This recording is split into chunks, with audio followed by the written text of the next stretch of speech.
pinagbigyan mo ako na makadate kita sa uling pagkakataon. Aaminin ko na sa'yo lahat.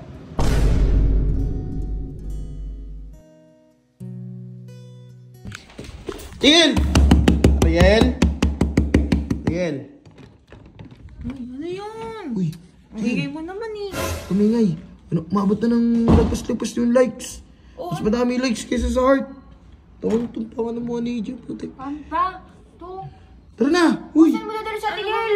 Diyan lang sa taas. Sa taas. Kada mo makailang gay. Tara na! Please!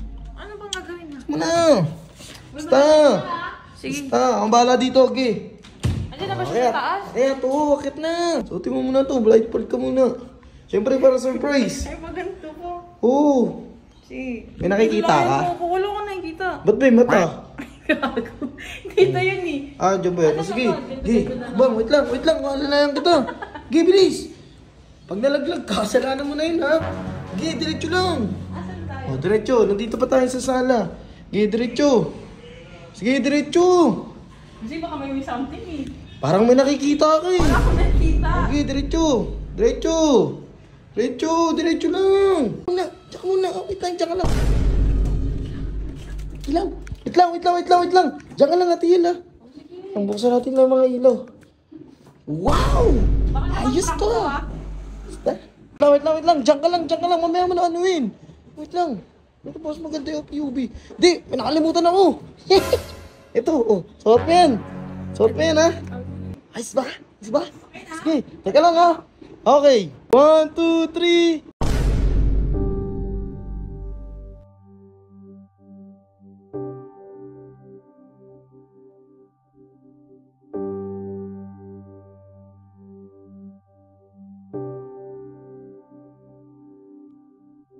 Sweet naman talaga na ito pambato ko.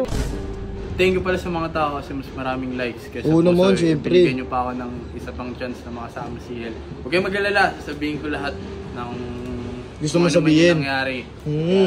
Kaya, tara, buka muna. Tsaka Kalabaw, tingnan mo naman. In-order ko pa siya ng paborito nyo. talaga nag-effort ka, ha? Sarap yan, ha? Bakit may paganto pa na kids party? Hindi ko kasi ang Reyna ko. Tama. Ito, grabe ka naman. Sige, kain na kayo. Kalabaw, kunin mo na yung inumin ko. Ito na. Bilisan mo na. Nag-order ka pa talaga ito. Alam mo talaga yung paborito ko ah. Siyempre. Siyempre. Paborito mo yan, Yan, o. Yan. Yan. Ayos ba? Inom lang ako ng konti ah. Grabe ka. Wag. Ayun. Sige, dahil pinagbigyan mo ako na makadate kita sa uling pagkakataon. Aaminin ko na sa'yo lahat. Masama talaga ako, Yel. Sa totoo lang. Kupal talaga ako. Sobrang sama akong tao.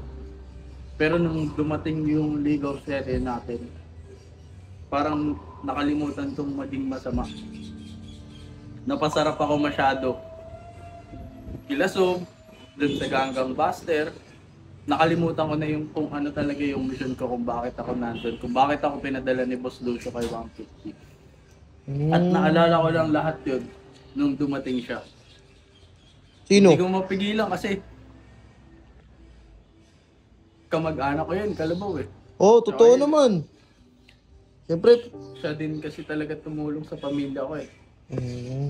Sa mga susunod na araw, makita mo akong kupal, masama. Sana magbago yung tingin mo sa akin. At pangako ko sa'yo na yung respeto ko sa'yo at yung pagmamahal ko nandun pa rin. Kahit hindi na ako. Oo, yun naman pala eh. Anong gusto mo sabihin, Atiel? Baka, ano ang nararamdaman mo ngayon? Ano yung parang pinaka... Ano ba? Nasaktan ka ba? O nagulat ka ba? Ano? Nagulat din kasi talaga ako na bigla na lang naging ganun lahat. So nagugulo Kasi ka. hindi kasi talaga siya ganun eh. Yung pagkakakilala ko sa OWA dati, sobrang iba-iba. Grabe yung transformation na nangyari sa kanya. Ngayong araw na to, huwag mong isipin na pipilitan lang ako. Inisip ko talaga ngayon, may pinagdaanan kasi tayo eh. Tsaka, ito rin yung gusto ng tao eh. Gusto talaga kitang pagbigyan. Gusto ko lang din malinawan kung bakit mo talaga ginawa yun. Ayun, nasaktan lang din kasi talaga ako, Oo, kasi mas pinili mo na masaktan ako.